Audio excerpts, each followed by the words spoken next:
চলে আসলো, আপনার করণীয় কি? আলী রাদিয়াল্লাহু তাআলা আনহু বর্ণনা করছেন যে নবী করিম সাল্লাল্লাহু আলাইহি সাল্লাম তাকে বলেন, ইয়া আলী লা তুতবিউন নাযরাতান নাযরা। নবী করিম সাল্লাল্লাহু আলাইহি সাল্লাম কত সুন্দর তরবিয়ত দিতেন। আপন চাচাতো ভাই, আল্লাহর নবীর বাড়িতে তিনি মানুষ হয়েছেন নাবালক অবস্থা থেকে। নবীর বাড়িতে যেহেতু অত্যন্ত গরিব দরিদ্র ছিলেন আবু তালেব, আবু তালেব লালন পালন করতে পারতেন না, তো আলীকে নবী সাল্লাল্লাহু আলাইহি ওয়াসাল্লাম নিয়ে নিয়েছিলেন মানুষ করতেন। আলীকে শিখাচ্ছেন নবী করিম সাল্লাল্লাহু আলাইহি ওয়াসাল্লাম, এই তরবিয়ত দিচ্ছেন, ইসলামিক শিক্ষা দিচ্ছেন। লা তুতবিউ নাযরাতান নাযরা, একবার যখন হঠাৎ করে নজর পড়ে গেল অনিচ্ছাকৃত, দ্বিতীয়বার আর নজর দেবে না। সামনে চলতে চলতে দেখলেন একজন মহিলা চেহারা খুলে চলে আসছে, একজন মহিলার পেট পিট খোলা আছে, হঠাৎ নজরে পড়ে গেল, চেহারা নিচে করে নেন। তার চেহারা খোলা আছে, পেট পিট খোলা আছে, সেজন্য আপনার জন্য জায়েজ হয়ে গেল এমন নয়। খবরদার এই কথা মনে করবেন না।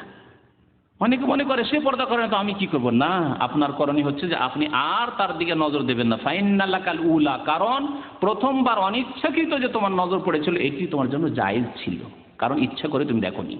ওয়ালাইসাত লাকাল আখিরা, তবে দ্বিতীয়বার তোমার জন্য দেখা দৃষ্টি নিক্ষেপ করা জায়েজ নয়। হাদিসটি আবু দাউদ এবং মুসনাদ আহমদে রয়েছে। পর্দার বাস্তবায়ন করতে হলে নির্জনতা থেকে বেঁচে থাকতে হবে। নির্জনতা অর্থাৎ কোনো যুবতীর সাথে আপনি নির্জনতা অবলম্বন করবেন না যার সাথে আপনার বিয়ে জায়েজ হতে পারে। নির্জনতা যে কোনো জায়গায় হোক না কেন, বাড়িতে হোক আর হাসপাতালে, বিশেষ করে হাসপাতালে আজকাল ডাক্তার সাহেবেরা বসে থাকে আর তার পাশে একা রুমে রোগী নাই, একটা নার্স বসে আছে, এই হুজ্জতে যে আমরা ডিউটিতে আছি, এইরকম ডিউটি করা জায়েজ নয়, শুনে রাখুন শরীয়তে। যেখানে শুধু ডাক্তার থাকবে বন্ধ রুমে, দরজা বন্ধ রয়েছে, আর সেখানে একজন নার্স রয়েছে, মহিলা নার্স রয়েছে, পুরুষ নার্স দেন। পুরুষ ডাক্তারের কাছে মুসলিম দেশ, মুসলিম, তাহলে যেখানে পুরুষ নার্স দেন, মহিলা ডাক্তারের কাছে মহিলা নার্স দেন। না, এর উল্টো, লেডি ডক্টর যদি থাকে তাহলে সেখানে পুরুষ মেল নার্স দেবে, আর যদি পুরুষ ডাক্তার থাকে সেখানে দেবে মেয়ে নার্স দেবে। আল্লাহু আকবার। মুসলিম উম্মতের এই যদি অবস্থা হয় তাহলে আল্লাহ কেন লাঞ্ছিত করবে না? মুসলিম উম্মত নিজেই যদি দিনকে পালন না করতে চায়, নিজের ঘরেই যদি দিন এত শোচনীয় অবস্থায় থাকে, আজকে ইসলাম মুসলিমদের ঘরে শোচনীয় অবস্থায় রয়েছে। কথা আশা করি আমার বুঝতে পারছেন। আরে অমুসলিমদের কাছে তো তুচ্ছ হয়ে রয়েছে ইসলাম, কিন্তু মুসলিমদের কাছে ইসলাম তুচ্ছ হয়ে গেছে। পর্দা তুচ্ছ হয়ে গেছে, নামাজ তুচ্ছ হয়ে গেছে, কোনো মূল্য রাখে না এগুলি। যার কারণে আল্লাহ জলিল লাঞ্ছিত করে দিয়েছেন এই মুসলিম সমাজকে। নবী করিম সাল্লাল্লাহু আলাইহি ওয়াসাল্লাম বলেছেন, লা ইয়াখলু আন্না রাজুলুম বিইমরাহ, কোনো পুরুষ কোনো মহিলার সাথে যার সাথে বিয়ে জায়েজ রয়েছে নির্জনতা অবলম্বন করবে না। লেমুজিনে মহিলা একাই চেপে যায়, একাই মহিলা চেপে গেল না, তবে দুইজন তিনজন চারজন যখন হয়ে গেল তখন নির্জনতা বলা হয় যে একজন পুরুষ একজন মহিলা, এর নাম হচ্ছে নির্জনতা। একজন মহিলা শুধু বসছে, তার সাথে কোনো ছেলে রাখুক অথবা আর দুই একজন মহিলা হয়ে যাক, কমপক্ষে শহরের মধ্যে হলে নির্জনতা আর নেই। ইল্লা মাজি মাহারাম, কোনো মাহারামকে নিয়ে, ছেলে রয়েছে, ভাই রয়েছে, সাবালক হতে হবে, অথবা অন্য কোনো মহিলা রয়েছে, তাহলে নির্জনতা শেষ হয়ে যায় প্রয়োজনে যদি এরকম হয় কখনো। এমনকি সাহাবী বলছেন যে ইয়া রাসূলুল্লাহ ইমরাতি খারাজাত হাজ্জাতান, আমার স্ত্রী হজের উদ্দেশ্য করেছে, একা হজে যেতে চায়, আর আমি তো যুদ্ধের নাম লিখিয়ে দিয়েছি, জিহাদ ফি সাবিলিল্লাহ যাব, একজন জিহাদে আর আরেকজন হজে। নবী করিম সাল্লাল্লাহু আলাইহি ওয়াসাল্লাম বললেন যে যাও ইরজি ফাহুজ্জা মা ইমরাতিকা, যাও তুমি তোমার বিবির সাথে হজ করো, যাও হজ করো, বিবির সাথে জিহাদে যেতে হবে না। জিহাদ ফরজ, আল্লাহ রাসূল সাল্লাল্লাহু আলাইহি ওয়াসাল্লাম ক্যান্সেল করে দিলেন, তোমার আর জিহাদে যাওয়া লাগবে না, যাও স্ত্রীর সাথে গিয়ে হজ করো মাহরাম হয়ে। একা তোমার স্ত্রীকে হজে পাঠাবে? অনেকেই স্ত্রীকে দেশ থেকে ডেকে নিয়েছেন যে একাই তুমি চলে আসো, হজে হোক বা ফ্যামিলি ভিসা পাঠিয়ে দিলেন, একাই তুমি চলে আসো, একাই সফর করে দেশে পাঠিয়ে দিলে, এগুলি জায়েজ নয়। কত লোকের সাথে যে নির্জনতা অবলম্বন করতে হবে আর কত রকমের যে সমস্যা হবে, যেসব বলার আমার কাছে সময় নেই, সেজন্য ছেড়ে দিচ্ছি। এইরকম মনে রাখবেন যে শরীয়তের পর্দার বিধান বাস্তবায়ন করতে হলে বিনা মাহারামে সফর করা যাবে না, একা সফর করবে না। ঢাকা ইউনিভার্সিটিতে পড়ে আর বাড়ি হচ্ছে চিটাগাং, রাজশাহী, দিনাজপুর, খুলনা, একাই সফর করে, নাইট কোচে বসলো, সন্ধ্যায় বসলো, সকালে গিয়ে নামবে। কত যে হচ্ছে আমাদের দেশে, এটি কোনো পাপই নয়, অথচ কাবিরা গুনাহ। এগুলি হচ্ছে অশ্লীলতা আর জেনা ব্যভিচারের রাস্তা সব। যদিও বোরকা পরে থাকে জায়েজ নয়, গুনাহগার। বোরকা পরে থাকলেই হবে না, পর্দার বাস্তবায়ন হবে না যদি একাই বোরকা পরে কোনো মহিলা সফর করে এইভাবে। নবী করিম সাল্লাল্লাহু আলাইহি ওয়াসাল্লাম বলছেন যে লা তুসাফিরুল মারআতু ইল্লা মা'জি মাহরাম, কোনো মহিলা সফর করবে না মাহরাম ছাড়া। এমন ব্যক্তি হয় স্বামী, আর না হলে যার সাথে বিয়ে স্থায়ীভাবে হারাম, তাকে ছাড়া একাই কোনো মহিলা সফর করে।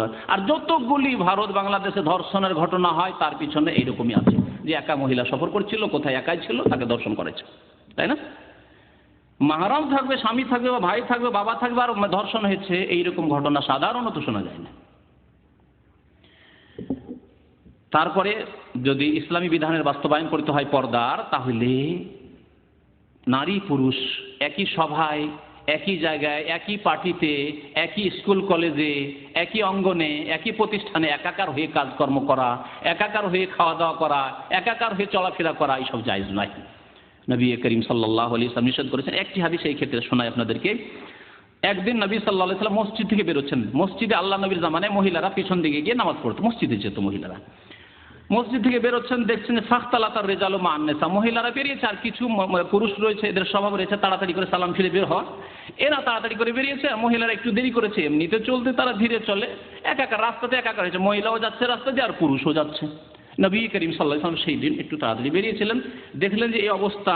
ফাকালা রাসূলুল্লাহ সাল্লাল্লাহু আলাইহি ওয়াসাল্লাম, মহিলাদেরকে বিশেষ করে নবী করিম সাল্লাল্লাহু আলাইহি ওয়াসাল্লাম বললেন, ইস্তাখিরনা, পুরুষরা যখন বেরিয়ে গেছে খবরদার তোমরা বেরিও না, তোমরা বিলম্ব করে বের হও, অথবা এক কিনারায় যদি রাস্তায় বেরিয়ে গেছে এক কিনারায় তোমরা হয়ে যাবে, রাস্তা সদর রাস্তা দিয়ে মধ্য রাস্তা দিয়ে চলবে, আর সেখান দিয়ে পুরুষরা চলাফেরা করছে, খবরদার এই কাজ করবে না। ইস্তাখিরনা ফাইন্নাহু লাইসা লাকুন্না আন তাহকুকুনা তারিক, তোমাদের জন্য জায়েজ নয় যে সদর রাস্তা দিয়ে মধ্য রাস্তা দিয়ে চলাফেরা করবে। কে বললেন?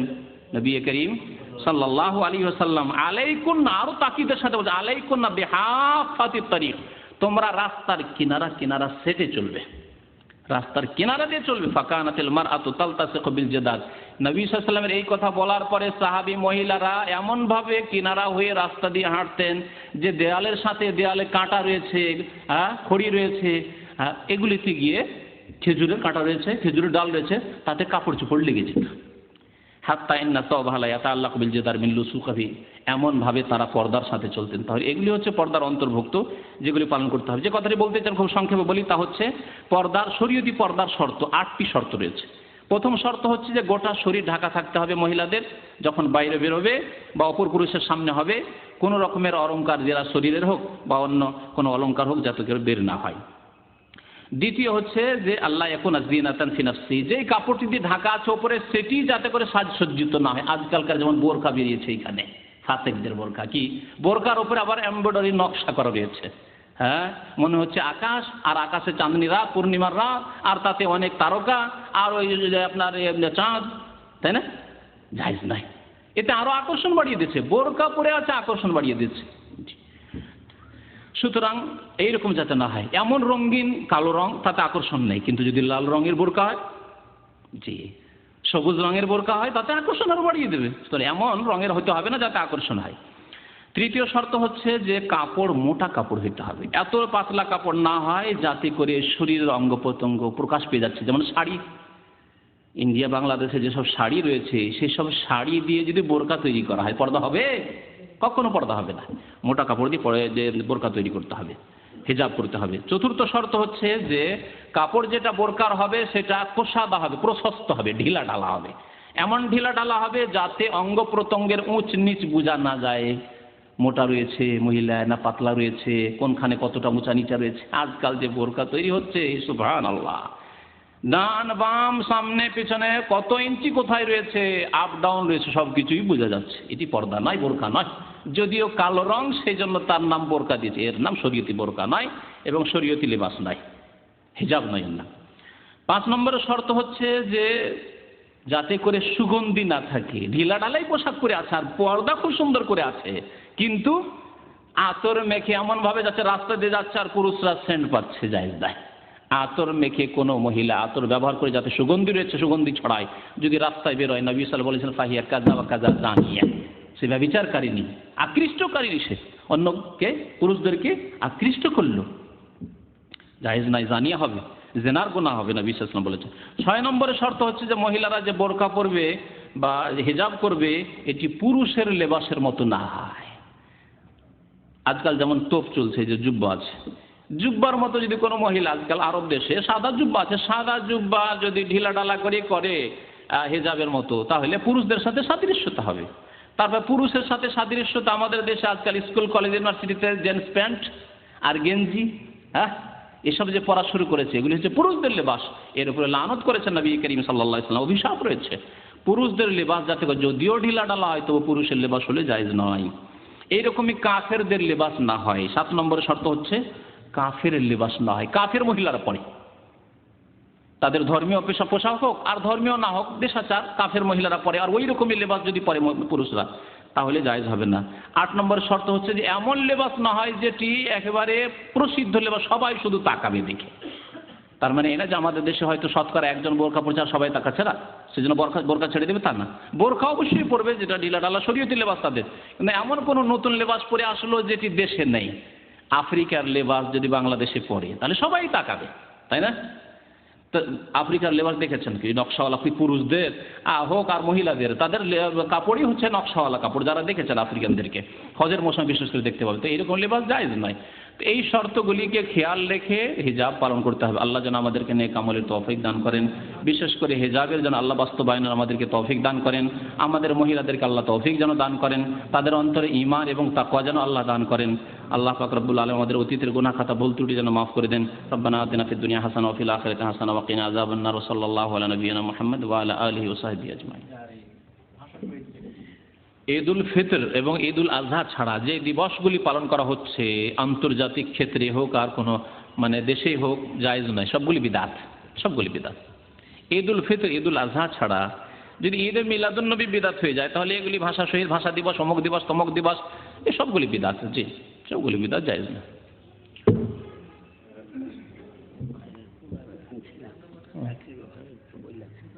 আচ্ছা, আপনার ভাইয়ের ছেলে, ভাইয়েরা ভাই এক ভাই আছে আমাদের, যার কাছে কাজ নেই। যদি কারো কাছে কাজের সন্ধান থাকে তাহলে আমাদেরকে সন্ধান দিয়ে যাবে।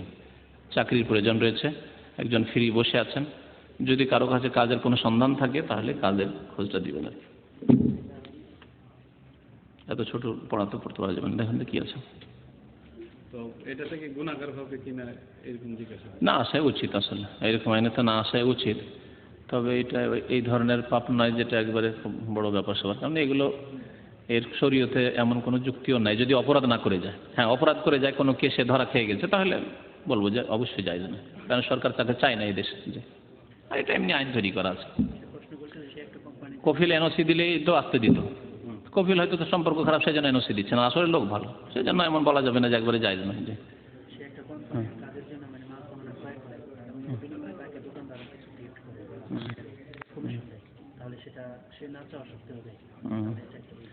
না চাওয়া সত্ত্বে তাতে জায়েজ রয়েছে। যে কোম্পানি গিফট দিচ্ছে না চাওয়া সত্ত্বে, চাই না, অথবা মালিকের খেয়ানত করে না, তো জায়েজ রয়েছে। জি।